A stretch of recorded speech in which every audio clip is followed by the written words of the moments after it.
इस डिक्टेशन की स्पीड होगी 80 शब्द प्रति मिनट। डिक्टेशन शुरू होगी 5 सेकंड बाद।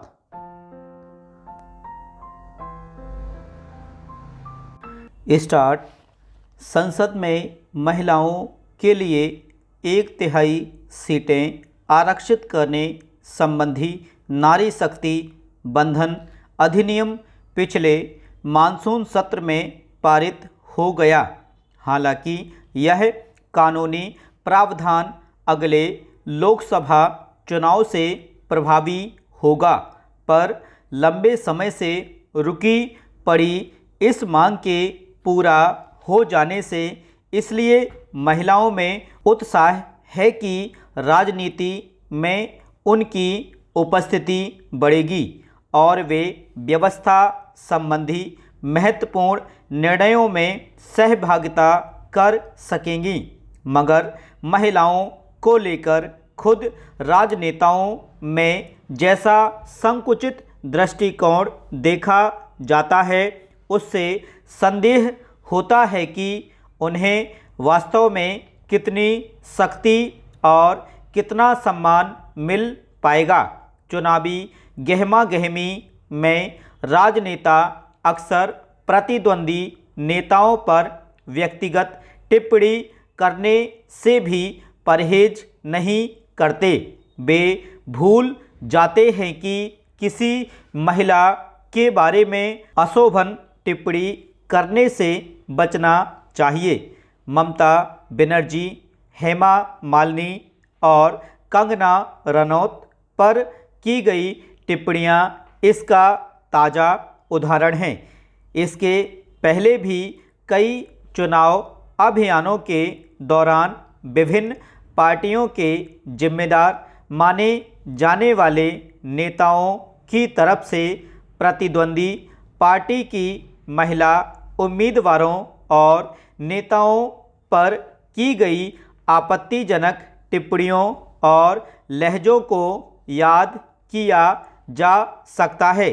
चुनाव के अलावा सामान्य अवसरों पर भी महिला नेताओं के खिलाफ कई बार अशोभन वक्तव्य सुने गए हैं। पैरा। लोकतंत्र में राजनेता अपने प्रतिद्वंदी पर तीखी टिप्पणियां कर सकते हैं, मगर इसका यह अर्थ नहीं कि लोकतंत्र की मर्यादा को ताक पर रख दिया जाए। राजनीति में सार्वजनिक वक्तव्यों का महत्व होता है। अगर कोई बड़ा नेता अपने किसी प्रतिद्वंदी के बारे में टिप्पणी करता है, तो निचली कतार के नेता उसे आगे बढ़ाते हैं। इसलिए उनसे न केवल शब्दों के चुनाव बल्कि लहजे पर लगाम की भी उपेक्षा की जाती है। राजनीति में भाषा एक बड़ा औजार होता है। अगर उसे ठीक से बरतना न आए तो कई बार खुद को भी जख्मी कर लेने का खतरा रहता है। किसी महिला के प्रति अमर्यादित भाषा का इस्तेमाल तो यह भी जाहिर करता है कि टिप्पणी करने वाले का महिला समाज के प्रति दृष्टिकोण क्या है।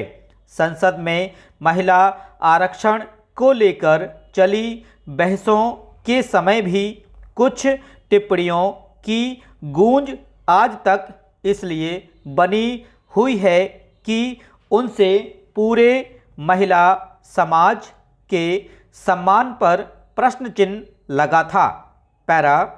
राजनीतिक दलों की अगली कतार में सामान्य महिलाओं की उपस्थिति वैसे भी न के बराबर है।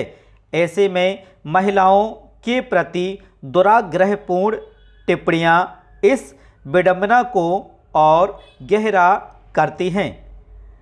पैरा। यह भी चिंता का विषय है कि आखिर राजनीति में भाषा की मर्यादा इतनी धुंधली क्यों होती जा रही है कि राजनेता संसद और विधानसभाओं से लेकर सार्वजनिक मंचों तक पर बेलगाम कुछ भी बोलने में संकोच नहीं करते। महिलाओं के प्रति हमारे पुरुष प्रधान समाज का नज़रिया किसी से छिपा नहीं है, मगर जिन पर समाज और व्यवस्था की विसंगतियां दूर करने की जिम्मेदारी है, अगर वे भी उसी संकीर्ण मानसिकता से ग्रस्त हों तो महिला शक्ति और उसके सम्मान की आकांक्षा भला कहाँ तक पूरी हो पाएगी।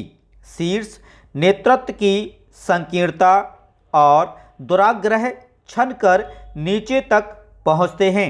हर राजनीतिक दल महिलाओं को बराबरी का हक दिलाने का दम भरता देखा जाता है। सत्ता में आने पर महिला सुरक्षा के दावे करता भी नहीं थकता, मगर जब तक खुद राजनेताओं के मन में महिलाओं के प्रति सम्मान पैदा नहीं होगा, तब तक उन्हें शक्ति दिला पाना संभव नहीं होगा। स्टॉप।